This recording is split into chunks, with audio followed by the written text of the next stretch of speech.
नमस्कार दोस्तों, स्वागत है आपका हमारे YouTube चैनल अरुण शिक्षा अकादमी में। दोस्तों, हिंदी के स्मार्ट सेशन में आज हम क्लास 12 हिंदी आरोह चैप्टर 7 बादल राग की कविता जो सूर्यकांत त्रिपाठी द्वारा रचित जो रचना है उसके हम 28 MCQ लेकर आए हैं जो आपके लिए बेहद इंपॉर्टेंट होने वाले हैं। इससे पहले के सेशन अगर आपने नहीं देखे हैं तो प्लेलिस्ट में जाकर के आप पहले के सेशन देख सकते हैं। और चैनल पर नए हैं तो प्लीज चैनल सब्सक्राइब जरूर करें क्योंकि हिंदी का यह हमारा माह सेशन चल रहा है। आगे बढ़ते हैं। सबसे पहले आज के सेशन में जय श्री कृष्णा लिखते हुए कमेंट में आगे बढ़ते हैं। आज का जो पहला क्वेश्चन होगा, निराला ने किस छंद में रचना की है? दोहा, चौपाई, मुक्तक या सोरठा में? क्वेश्चन नंबर 1 का जो राइट आंसर है वह हो जाएगा सी ऑप्शन, मुक्त छंद में इन्होंने रचना की है।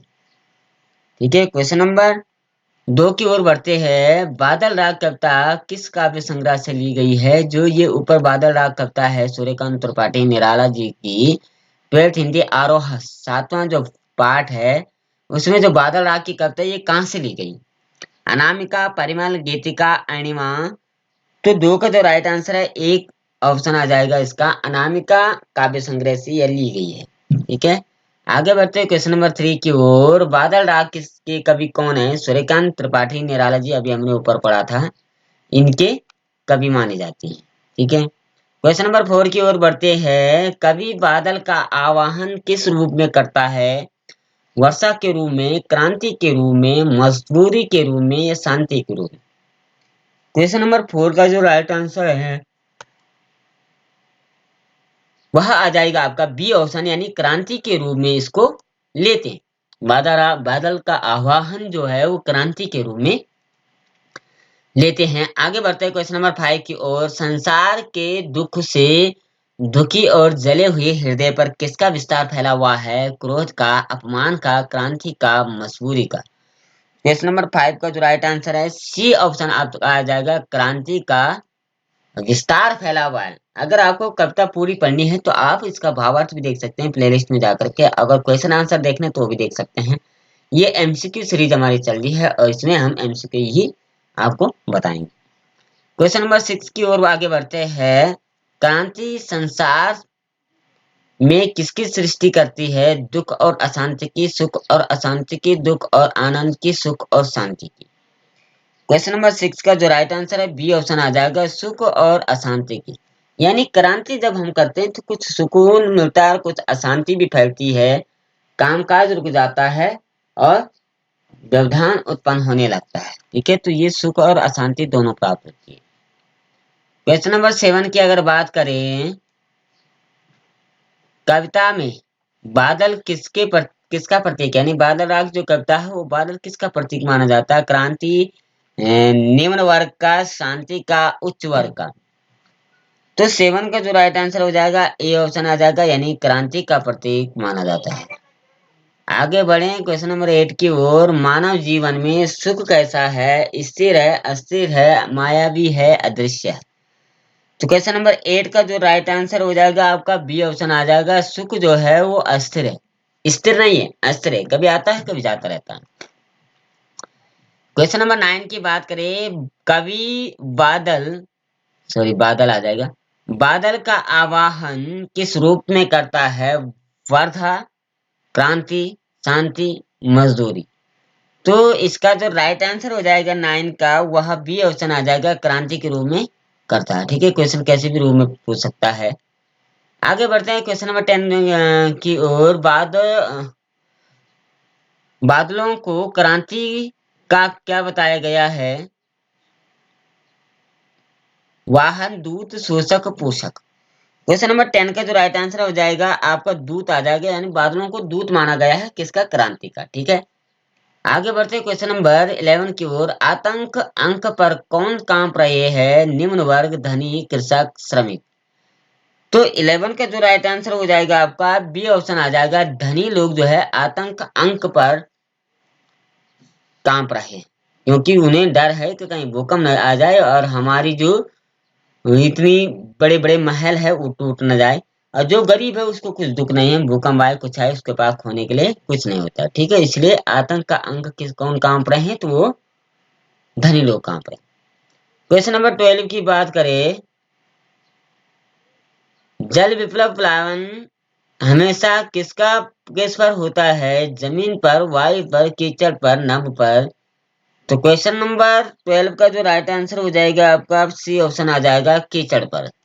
विप्लव प्लावन हमेशा किस पर होता है? कीचड़ के ऊपर होता है। ठीक है, क्वेश्चन नंबर 13 की ओर आगे बढ़े। बादल राग किस प्रकार की कविता है? छायावादी युग की, प्रगतिवादी युग की, प्रयोगवादी युग की, स्वच्छंदतावादी युग की। तो क्वेश्चन नंबर 13 का जो राइट आंसर हो जाएगा आपका बी ऑप्शन आ जाएगा, यानी प्रगतिवादी युग की ये रचना मानी जाती है। ठीक है, आगे बढ़ते हैं 14 नंबर क्वेश्चन की ओर। शैशव का सुकुमार शरीर किसमें हंसता है? वर्षा में, घायल अवस्था में, रोग शोक में, गर्मी में। क्वेश्चन नंबर 14 का जो राइट आंसर हो जाएगा आपका सी ऑप्शन आ जाएगा, रोग शोक में जो है शैशव का सुकुमार शरीर हंसता है। ठीक है, आगे बढ़ते हैं क्वेश्चन नंबर 15 की ओर। जीर्ण बाहु है शीर्ण शरीर, यहाँ सॉरी, शीर्ण का अर्थ क्या हो जाएगा? क्षीण, विशाल, घायल, मोटा। क्वेश्चन नंबर 15 का जो राइट आंसर हो जाएगा आपका आ जाएगा ए ऑप्शन, यानी क्षीण। क्षीण का मतलब हो गया क्षीण अवस्था, यानी नष्ट हो जाना। ठीक है, क्वेश्चन नंबर आगे बढ़ते हैं 16 के ओर। रोग शोक में भी किसका सुकुमार शरीर हंसता है? तो यौवन, शैशव, धनी, कृषक। क्वेश्चन नंबर 16 की बात करें तो बी ऑप्शन आ जाएगा, शैशव की।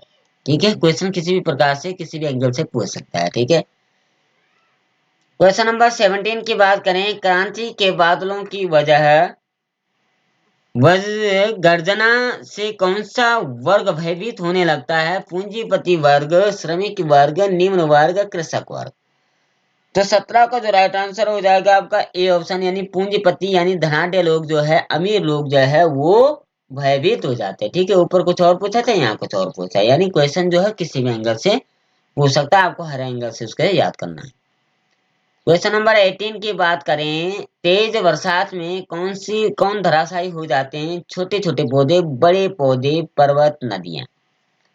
तो क्वेश्चन नंबर 18 की बात करें तो राइट आंसर आपका आ जाएगा बी ऑप्शन, बड़े बड़े वृक्ष जो है वो धराशायी हो जाते हैं। इसलिए कहा है कि जब आपदा आती है तो कौन धराशायी हो जाते हैं?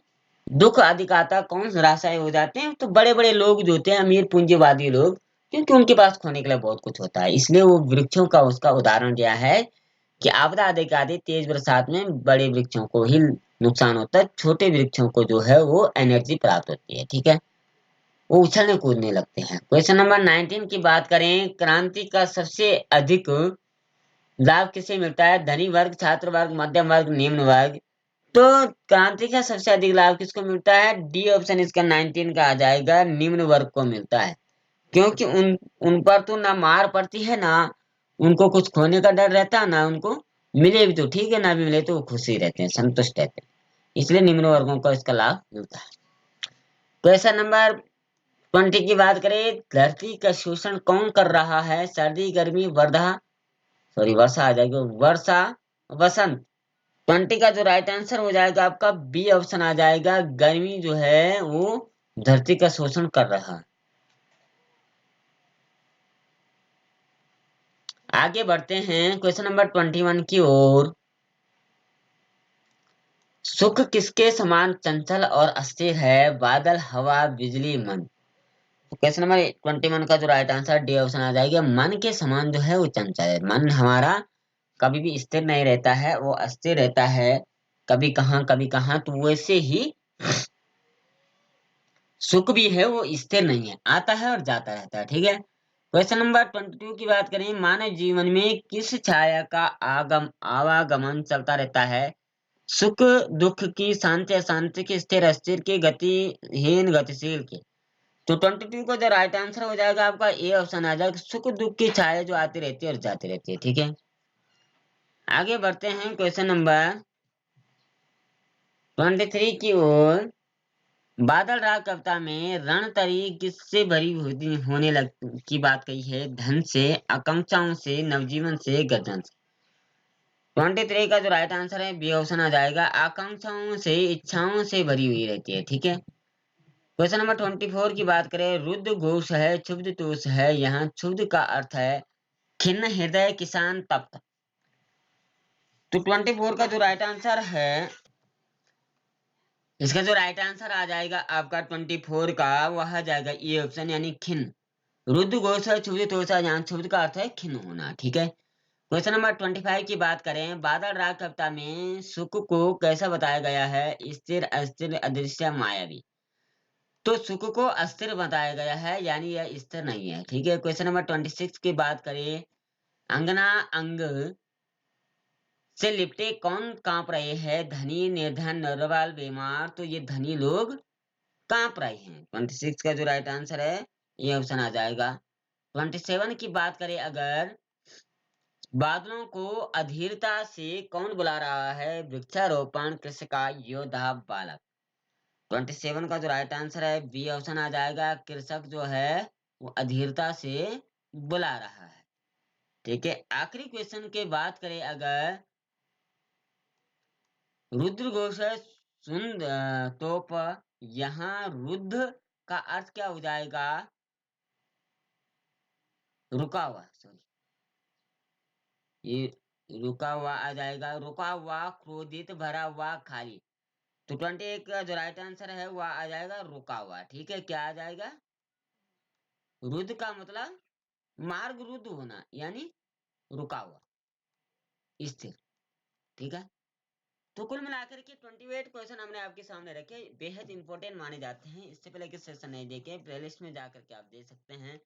आगे के सेशन के लिए भी चैनल सब्सक्राइब करें और कमेंट में जय श्री कृष्ण लिखते हुए कल फिर मिलते हैं। तब तक के लिए जय श्री कृष्ण।